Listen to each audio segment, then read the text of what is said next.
So the legs we can do tempura with the legs and the body.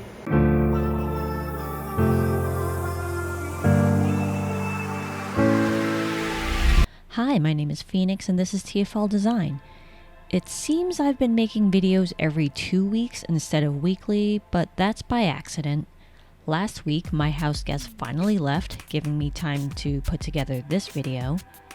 During their 1 week stay here, I wanted to be present and not do voiceover for foods we'd eaten together, as that can get a little weird. It's already bad enough I've filmed everything I eat. It would suck to have to listen to me comment on everything as well, right? Can you imagine having to listen to me narrating my free flow of thoughts? But what is there to do when one visits Phoenix from TFL Design? And why is she speaking in a third person?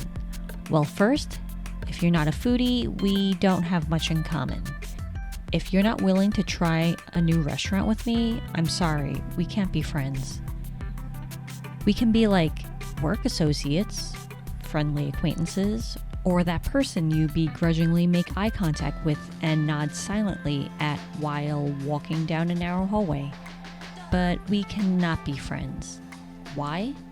Because I can't think of things to do with you in person if we're not eating.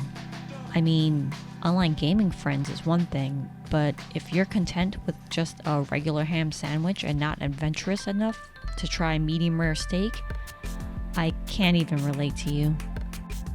Meeting up with people and eating cuts down the amount of brain power I need to start a conversation. Like, I don't really want to know about your day, what you've been up to the past 10 months, or who died in your family. I mean, I'll listen to it. I'll retain the information. I'll even ask some follow-up questions. But what is there to talk about, really? Are you venting to me right now? Am I being paid for this therapy session? I already paid for our Uber ride together. I don't need to listen to you complain about work for the umpteenth time as well, do I? Shit, this is a 40-minute Uber ride. Guess I have to listen to it. Quick, change the subject to something more exciting, like the time I was involved in accidentally leaking a Marvel's Avengers Endgame movie information. Wait, I can't talk about that kind of work stuff in a video. Well, that sucks. That story is hilarious.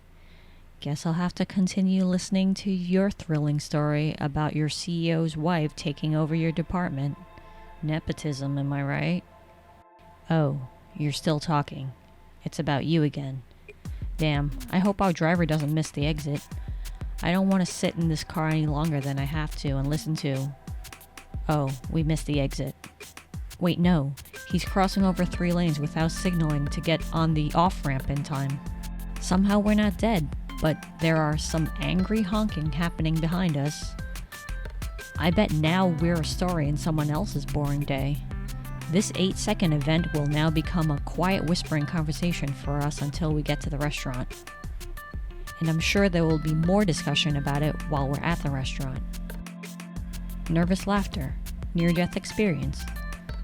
But I really want to get there for the food. Oh yes, why always food? Is there anything else to do with Phoenix? I like to eat nice food, to the point where I no longer eat regular sushi anymore. Not unless it's some fusion thing. I haven't eaten a California roll in months, maybe over a year. That's because I'd rather save that money to eat at omakases. Sure, they're like 13 times more expensive, but like the quality, the flavor, the art of it all, I can't get that from a Chinese/Korean/Japanese restaurant that serves California rolls with kimchi and sweet and sour soup. I mean, what is that? I'm not being picky. I've just seen the light is all. And that light is expensive, so we'd better start saving now. It'll be so worth it once you taste the seasonal fishes straight off the airplane from Japan. No, every fish does not taste the same, nor do they have the same texture. You're going to have to trust me on this. It will blow your mind. So how was it? Was a near-death traffic experience and high price tag worth it? Wasn't that spectacular? Wasn't it cool when the chef offered to cook us something off the top of his head, totally not free of charge, and adding an extra $100 to our bill? The experience is worth it though, right? Right? No, seriously, if this is the part where you say no, it's not worth it, this is where we stop being friends. It's not that we can ride the same Uber car back together, but it'll be a very silent ride back home to which I'll be staring out the window the entire time. No, but seriously, omakases are great because you really get to taste fishes that are not readily available in many other restaurants. Most of these omakase places, their chefs source their fishes from very specific places that they find on their own.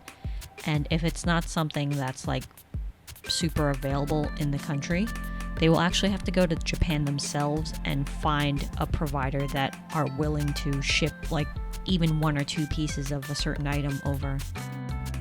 I was told that certain fishes and certain animals are like not really allowed in certain countries, and the thought of smuggling some of that stuff over has been talked about in like a joking way. Obviously, they're not going to break any rules trying to open a restaurant and all.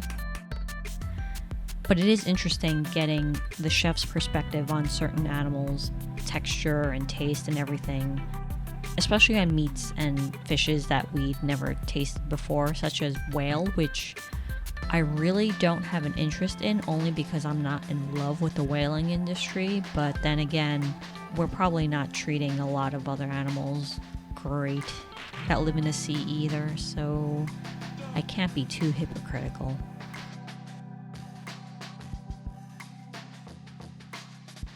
Alrighty, now it's time for the dessert portion of the omakase.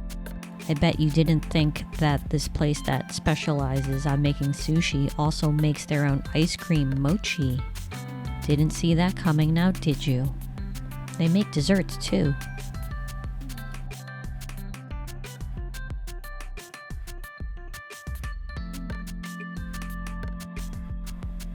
Why is the J-Town in Toronto only 2 stores? It's not even a street. I usually come here once every, few months whenever I feel the need to eat Wagyu and cook it on my own.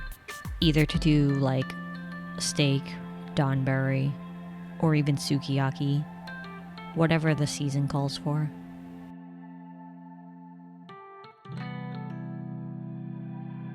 They do sell some cute pastries here though, shaped like things. Doesn't matter, I'm here for the Wagyu beef.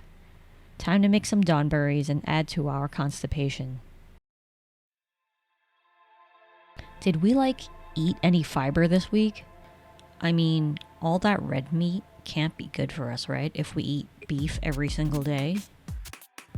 Well, no, I guess in sukiyaki do have some veggies and carbs on the side. Although a lot of times we do end up skipping the carbs if we've had an entire container of meat. I do like to have the vegetables soaked in the Wagyu lard though. Tastes so good.